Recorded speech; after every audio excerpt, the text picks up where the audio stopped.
Today we're going to check out Jeff Loomis' new signature pedal by All Pedals, the Devil's Triad.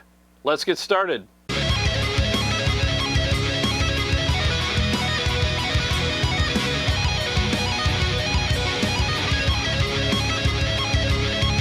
right, let's start with the unboxing now. I already took off all the wrapping and stuff because who wants to watch that? So here we go.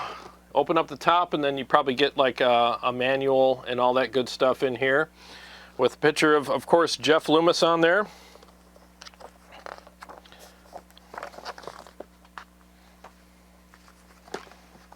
Let me just look through this real quick.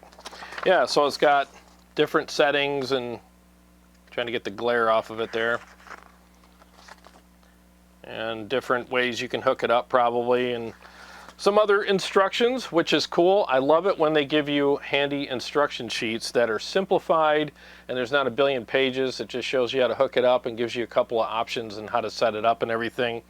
That's really cool. So let's get into the pedal itself. Dude, I have to tell you, that is a freaking badass looking pedal. Nice packaging too, like it's really elegant and classy. You know, it's got some good quality to it. And the pedals packed in there nice with a lot of good foam. There it is. That is really cool looking. I love the graphics. Bring it back here a little. Hopefully the camera focuses on it okay. Yeah, awesome graphics. And then here are the inputs and outputs right there. So basically you have drive, boost, and reverb and delay on the pedal. And you want to hook this pedal up 4-cable method so that the timed effects are in the effects loop and the drive effects are in front of the amp. It's very easy to do. Now since I have the Boss ES8 pedal board, what's nice is I can hook this up 4-cable method with that and assign the reverb and delay section to any patch that I want associated with whatever amp I'm doing, and same with the overdrive and boost sections. Now from my understanding, the drive and boost are both in front of the amp, so the boost isn't a volume boost for solos. It's going to give you a different feel, and we'll cover that in this video. Now I'm going to hook it up and choose one of my amps to pair it with and go through all of the different functions and features of this pedal.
Let's do a quick dial-in on this pedal, and for this dial-in I'll be using the red channel on my EVH Stealth. So if you're familiar with the EVH Stealth 100, there's an Easter egg in there. While you're on the red channel, when you turn the gain knob on the blue channel, it greatly affects the gain structure of the red channel.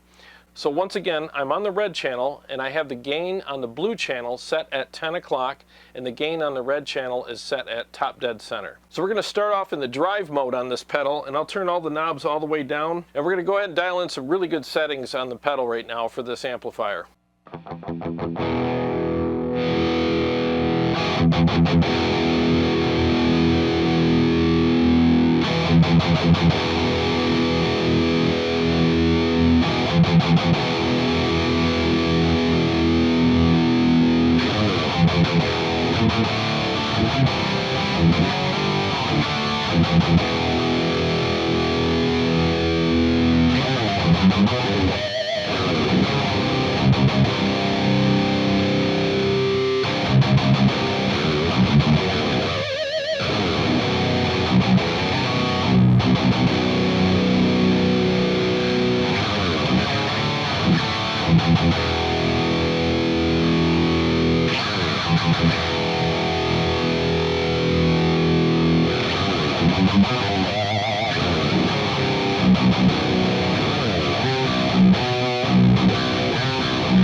Alright, that sounds freaking nasty as hell.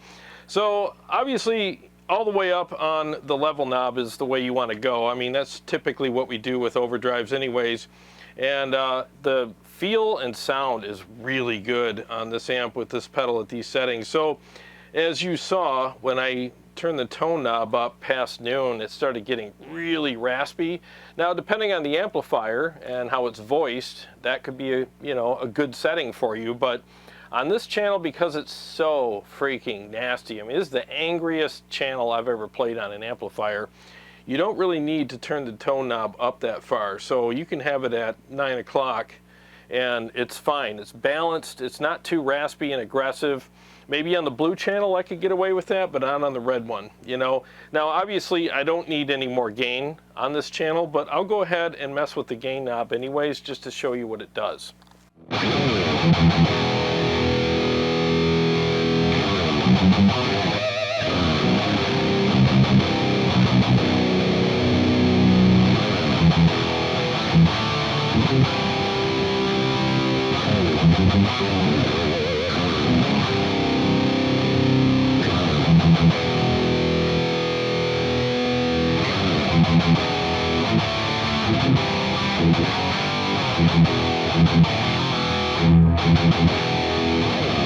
Yeah, I mean, the gain knob's great, but this amp does not need any more gain. It just got really muddy.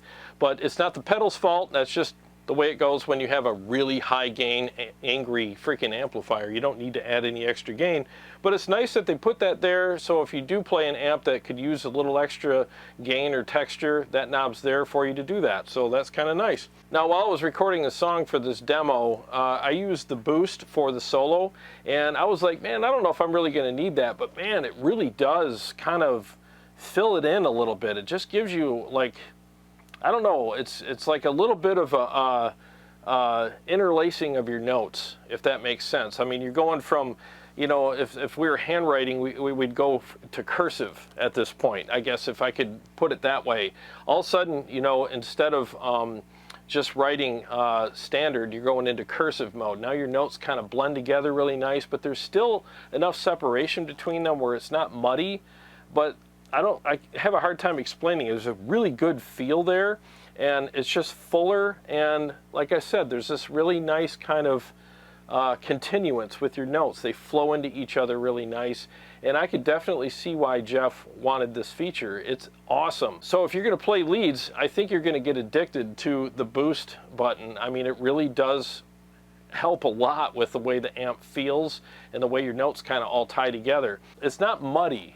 You know, there's still a lot of great clarity there. There's just a little bit of extra magic that the boost button puts into your solos. And as you can see, I don't have it that high. I got it at probably 10 o'clock. So you don't need a lot. It just adds that extra little bit of mojo to your solos. Now when you're playing rhythms, you don't want it on because you can tell that as soon as you turn it on, it kind of glues your notes together a little bit, and as soon as you turn it off, you get that really nice chunky separation when you're doing chugs and stuff like that. And I'll show you that now. So I'll go ahead and turn the camera on the pedal. I'll play a rhythm and turn the boost button on, and you'll hear how it changes things as soon as I engage it.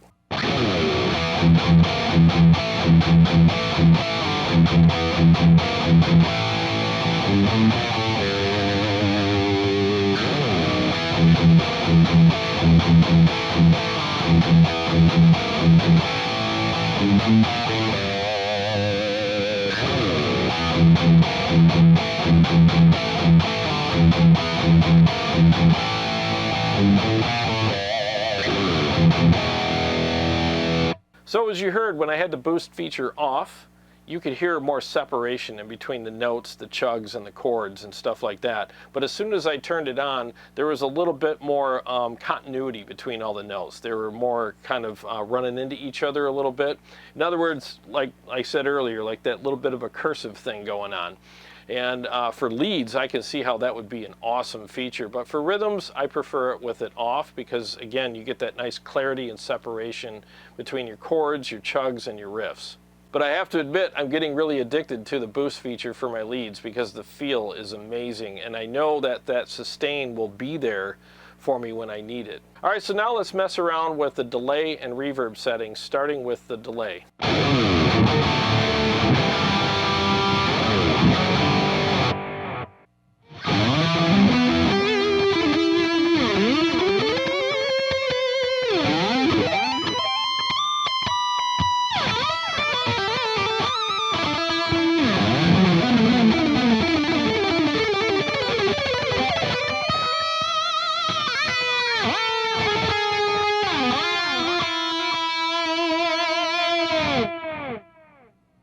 So those are the best settings I found on this pedal for delay anyways. Now the thing is, regarding the milliseconds, I have it set at its highest setting. So that's about as high as you're going to get with the milliseconds. It feels like it might be around 550 or something like that. That's kind of what I think anyways.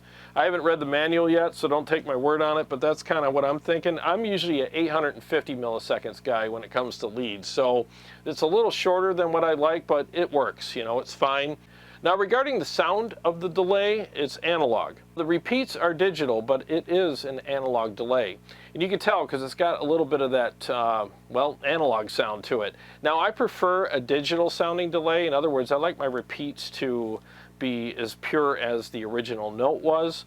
This sounds almost like tape delay or something like that. Now, obviously this is a signature pedal and that's what Jeff Loomis wanted.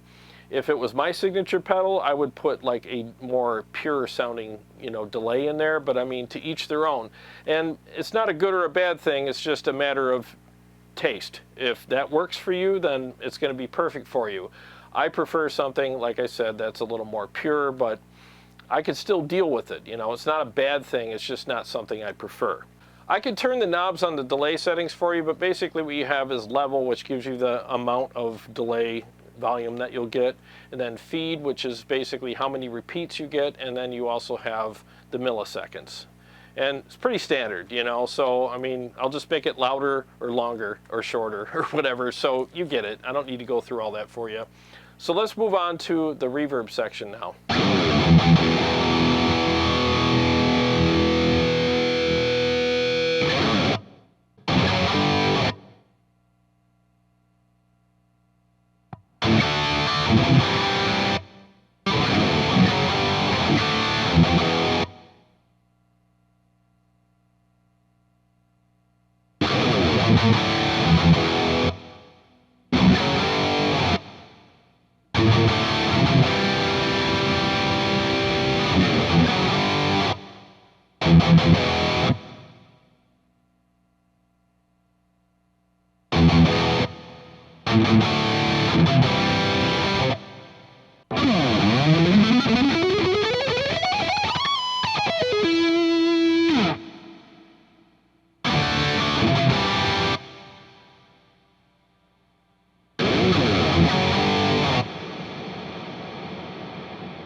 All right, so you get it. I mean, it'll get pretty crazy if you want it to, and you can dial it in with some really tasteful settings as well. So in summary, do I like this pedal? Yeah, I love it. I think it's really good. I like the graphics.